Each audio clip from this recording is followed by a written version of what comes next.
Hey everyone, welcome back to our next episode of the series called Language Shapes Perception. Today we're talking about one of the most requested topics from the language learners and teachers. And with you today is Professor S, who has been dealing and lecturing to many students about this matter. We'll discuss everything there is to know about mother tongue and how it's fading away. Another way to call mother tongue is the language of heart and mind. Today we are all witnessing an aspect of globalization, which is the increasing movement of people from one country to another for different purposes, such as education, desire for a better life, or the for employment, or even to escape from conflict between groups, including oppression of one group by another or natural disasters. Whatever the reason, while such phenomenon may have a lot of benefits, living in another country affects one's mother tongue, that's for sure. In this episode, I strongly want to discuss why parents and educators should support children learning and retaining their native language. This perspective and this research is based on other people's experiences and other parents' experiences.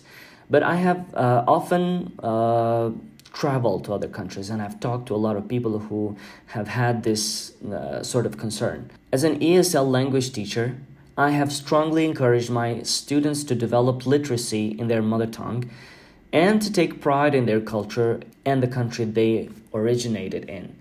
Every language spoken in the world represents a special culture, melody, color, and asset, and to everyone, the mother language is certainly one of the most precious treasures in our lives.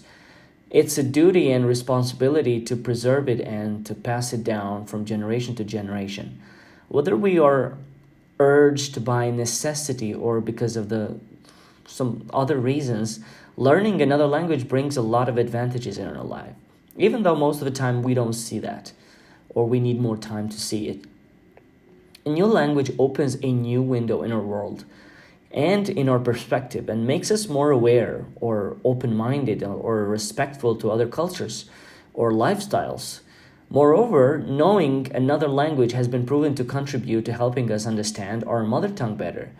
So if you know one language and you want to learn the second one, it's way easier if you speak more than one language. So the more languages you speak, the easier it gets, and the easier it is to learn the next language. However, much research indicates that most children eventually learn a second or even more languages to a native-like fluency level. What immigrant families are not often aware of is that many of their children are at risk of losing their mother tongue. And this is exactly what we're going to talk about today. How to preserve our mother tongue, how to preserve our cultural beliefs, how to preserve our color that we use every day when we speak with our parents, with our siblings, etc. After all, the language you speak is a color that we are all shaped from. Mother language or mother tongue also helps our emotional and mental growth. Most of the times, we feel more understood when speaking with people that have the same language as ours or speak the same language or have the same mother tongue. Mother language has a very powerful impact in the formation of an individual. My first language, which is Albanian, the beautiful sounds of which I heard and I got familiar with before being born while in the womb. And this language has such an important role in shaping our thoughts and emotions. A child's psychological and personality development will depend upon what has been conveyed through the mother tongue. With this in mind, as psychologists say, it matters tremendously that language expressions and vocabulary are chosen with care when we talk to children. A child's first comprehension of the world around him, the learning of concepts and skills, and his perception of existence starts with a language that is first taught to him, which is his mother tongue. In the same manner, a child expresses his first feelings, his happiness, his fears, all sorts of emotions, and his first words through his mother tongue. Mother language has such an important role in framing our thinking, emotions, and spiritual world because the most important stage of our life which is childhood, is spent in its imprints. A strong bond between a child and his parents, especially the mother, is established by virtue of love, compassion, body language, and also through the most important one, which is the verbal language. We use words to communicate, even to small children. When a person speaks their mother tongue, a direct connection establishes between heart, brain, and tongue. Our personality, character, modesty, shyness, defects, our skills, and all other hidden characteristics become truly revealed through the mother tongue, because the sounds of the mother tongue in the ear and its meaning in the heart give us trust and confidence. Wow, that's such a powerful thing to say, but I strongly believe that. If you talk to a man in a language he understands, that goes to his head. If you talk to him in his language, that goes to his heart, says Nelson Mandela. I came across an interesting article in support of the things that I just said. A study was carried out on 15 Italian interpreters who were working for the European Union and translating in English and Italian. The interpreters were all extremely fluent in English. The study revealed surprising differences in brain activity when the subjects were shown words in their native language versus in other languages they spoke. About 170 milliseconds after a word was shown, the researchers recorded a peak in electrical activity in the left side of the brain, in an area that recognizes letters as part of words before their meaning is interpreted. These brain waves had much higher amplitude when the word was in Italian, the language the interpreters had learned before age 5.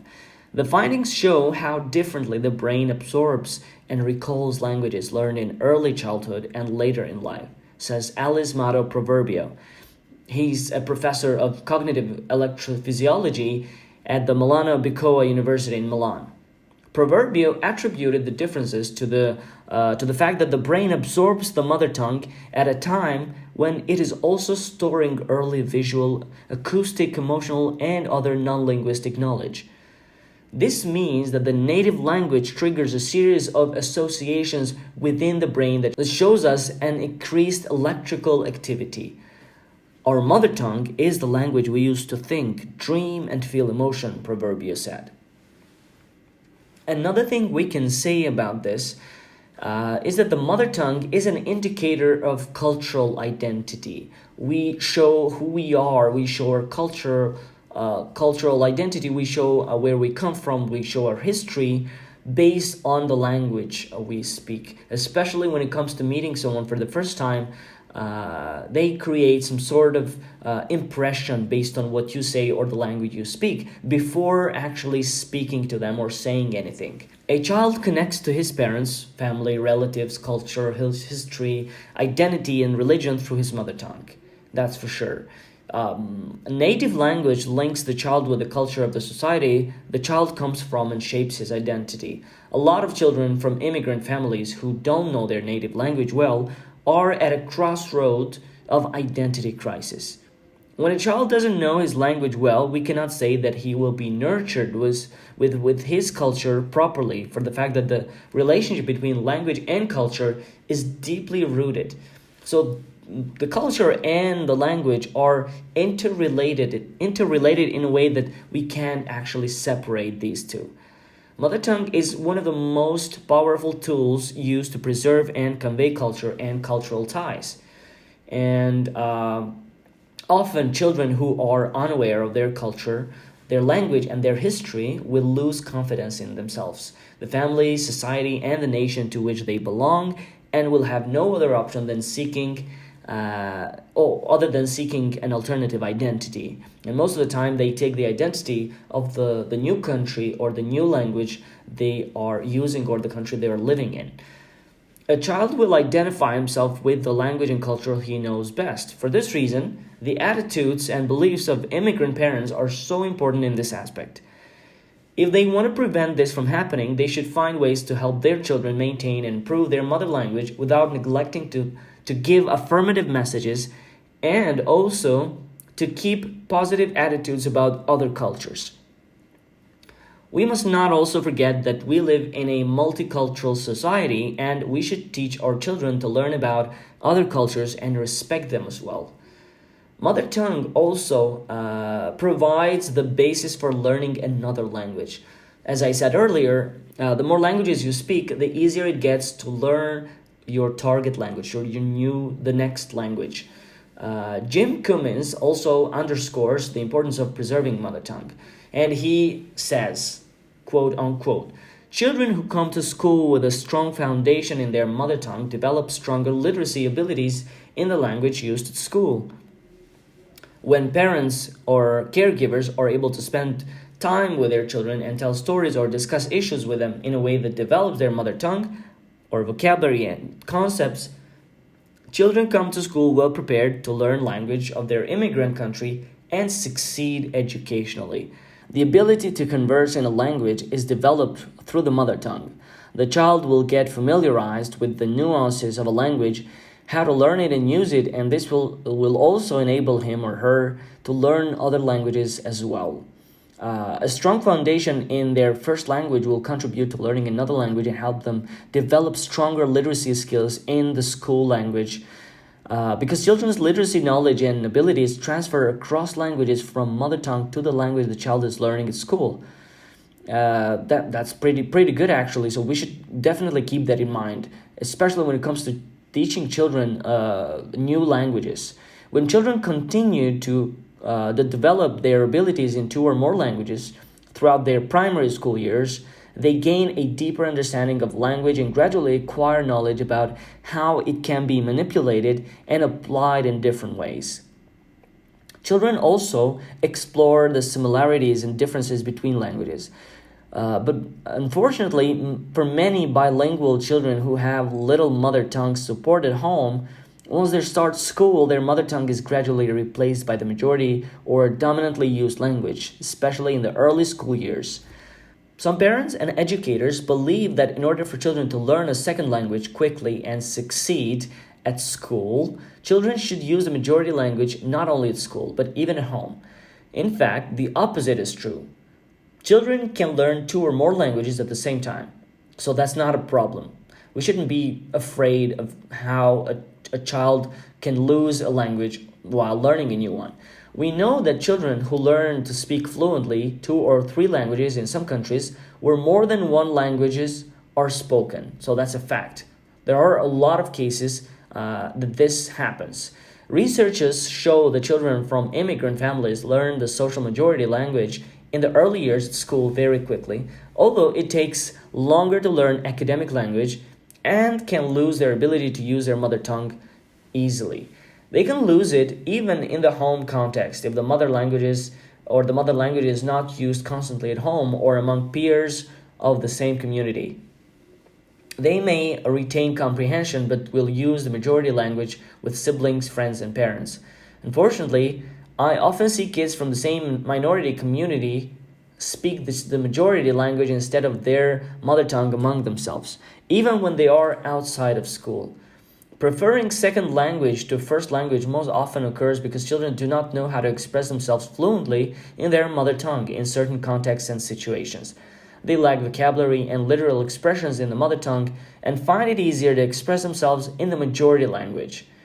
As children grow up, parents see the linguistic gap between them and their children has widened and leading to an educational disconnection. And also, this educational disconnection is also known as an emotional mess or an emotional problem. Another take on this matter is the problem on how to promote mother tongue. We discussed that this is an important issue and how is it seen in different concepts and different perspectives. But how to promote mother tongue, how to convince and how to make students and children use it more, how to talk about its relevance or its importance. Keeping mother tongue in a foreign country does not happen spontaneously. That's a huge problem. It's not easy. But instead, it is an achievement that requires commitment and determination, especially from the family. Parents must establish a strong home language policy and make consistent efforts to help their children develop good literacy skills in their first language. There are some ideas about how parents can promote learning children's mother tongue or a mother tongue. The first step parents should take is make children love mother tongue by finding ways that motivate and encourage its learning, or to leave a second language to the outside world and speak to children only in your mother tongue while at home. Another way of doing that is if we try to devote time each day to reading and writing in mother tongue with children until they become able to read and write it independently. Or we can try and tell stories and discuss interesting topics such as your childhood, which children love to hear about parents' childhoods, your home country celebrations, because this will develop both their oral and vocabulary skills. Or we can try and buy books and multimedia for children in the home language. We can provide a reward system and make learning mother language competitive among children. Watch TV series or favorite cartoons with them in the target language. Or we can also listen to songs in mother tongue. Children like listening to music, or children like TV series and movies. So I think that's one way of how we can use this tool to provide them with a good idea, or to convince them that their mother tongue is not as difficult as it seems. Except this, we can also send children to centers that offer courses and other types of learning in your language. For example, there are a lot of corners, like Chinese corner, American corner, Japanese corner, in many countries around the world. And in those corners or in those centers, there are teachers who voluntarily create or organize different activities with the center of learning or remembering or appreciating the cultural differences in many countries. Another way of doing that, another way of promoting mother language, is if we provide contexts where children can use home language, such as visits to country of origin. We can organize picnics, family trips, cultural events, or celebrations with families from the same community.